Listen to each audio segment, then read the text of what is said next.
Fonaier's behavior was remorseless. He showed no mercy. All we know is that she was killed at the chateau. We don't know how, and we don't know what the final thing was that made Fonaier act. Perhaps fear that Elizabeth would be able to identify him. Elizabeth's family had to wait 15 years for her body to be found. Her fate had been decided the second that she agreed to help a pregnant woman with a crying child. He's a cold-hearted serial killer, and she is a monster who helps him.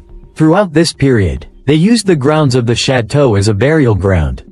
Elizabeth's remains were eventually discovered there. Belgian police, working to an early 90s set of investigative and communication standards, did not link what had happened to Elizabeth with what had taken place in France. They were in the dark about the missing 12-year-old. They had nothing to go on. No descriptions, no immediately obvious pattern, and no bodies had been discovered. We can be confident that they were not looking for a husband and wife team who kept a small baby with them.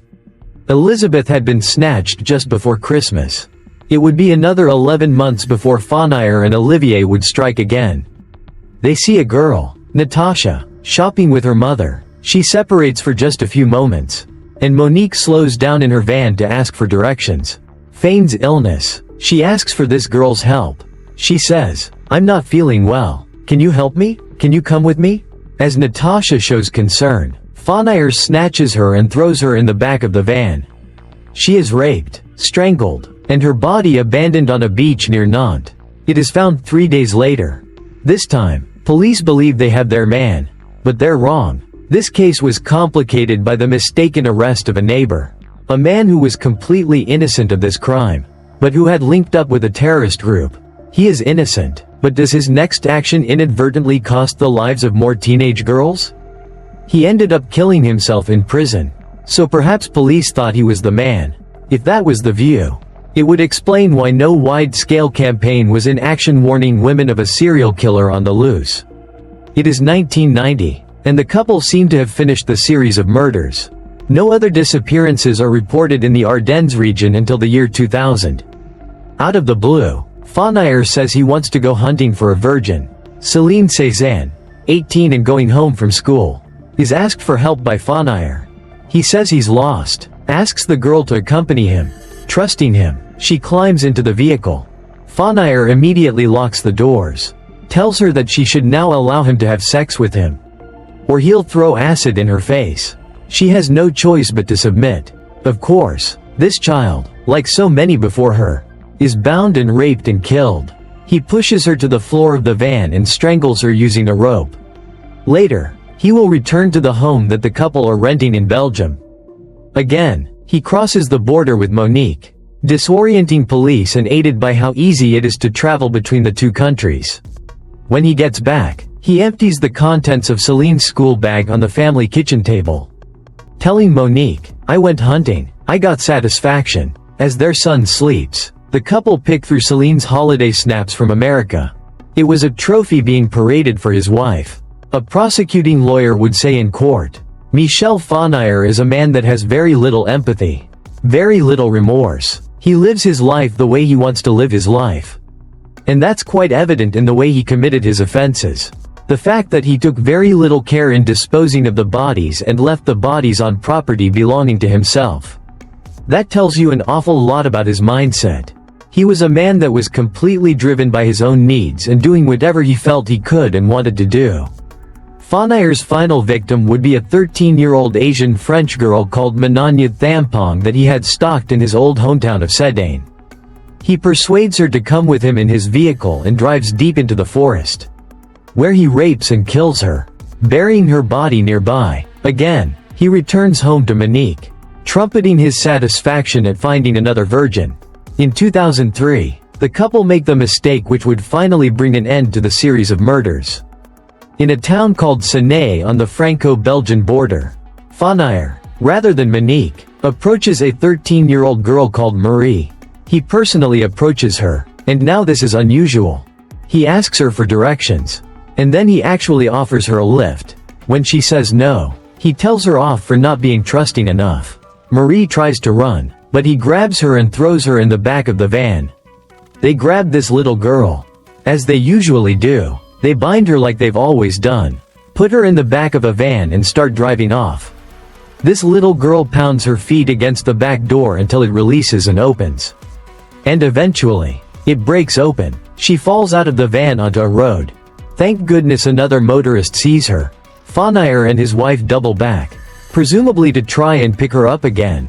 But the Diabolical Alliance lose their nerve when their prey is something more than a defenseless young girl. The young girl with the motorist are able to get the license plate. And eventually the two are caught. That little girl so narrowly avoided being his latest victim.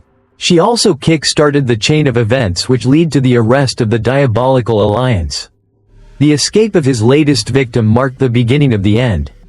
The Belgian police were given rapid assistance from the French about Fonire's past. But it was far from over. Fonire gives nothing away. It is Monique, mindful of a recent case of a Belgian serial killer, marked it true. Cracks first. He had killed 6 times, and his wife was prosecuted as an accomplice and given a 30-year jail sentence. Monique became fearful that that would be her fate too. By the time they're caught, it's very interesting because self-preservation kicks in for both of them. Monique realizes that very recently another serial killer has been caught, and his wife has been given life in prison because she knew about it.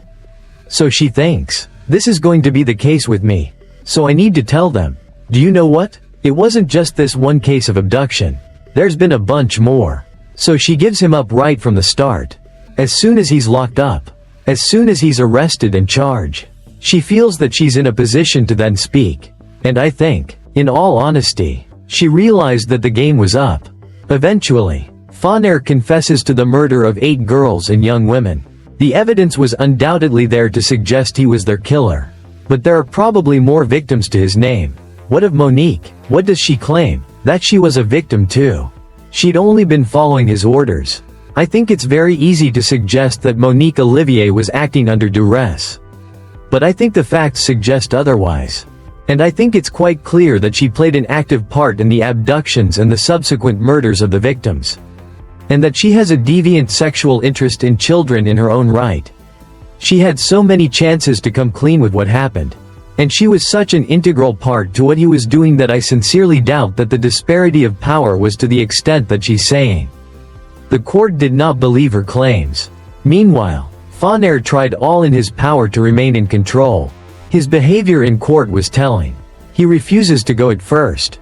And then when he's forced to, he shows absolutely no interest. He had to be forced into the dock to listen to the evidence of abuse, rape, and murder. All the time, sitting with his arms folded defiantly. Ignoring proceedings. Arrogant. Police are as certain as they can be that Fonire has killed other young women. Monique Olivier even accused him of murdering the family au pair. Sex offenders tend to be quite prolific in the way in which they offend. And traditionally when they're caught, they only tell you a small percentage of what they've done. So I think it's highly likely that there are other offenses. Other more serious offenses. And potentially other murders that Michel Fonire and Monique Olivier are responsible for. But Fonire won't give up any information unless he feels he has no option. It's quite clear that even after being arrested and spoken to by the police, Michel Fonire wanted to maintain some control, and really has only ever spoken about the offenses which he clearly knows the police know about. And I think it's highly unlikely that he will speak about other crimes unless the police present him with some strong evidence. For him, it was a joke, and he still won't reveal the whereabouts of some of the bodies of who else he's killed. He's toying with them, and he's getting that last sense of not just control, but I think being able to inflict pain on people by doing this. Certainly, psychologists are convinced that his arrest meant that lives were saved. More murders would have followed. He actually admitted that he'd probably have killed again if he hadn't been arrested. Now, this is a serial killer who was caught before he could kill even more women. He'd be killing now if he was free. In 2004, Michel Fonire was sentenced to life in prison. Monique was given a life sentence with a minimum of 28 years before being considered for parole. The couple had snatched young girls over an 18-year period, using the opportunity of driving between jurisdictions and believing they would never be captured. Sometimes you come across a case that's just so shocking that it makes you question whether it can possibly be true. And the case of this couple falls directly into that category. The fact that he's sentenced to life imprisonment and will never be released should be a relief for everybody in France. But ultimately, it should be a sign that everyone gets caught in the end. It's just a matter of time.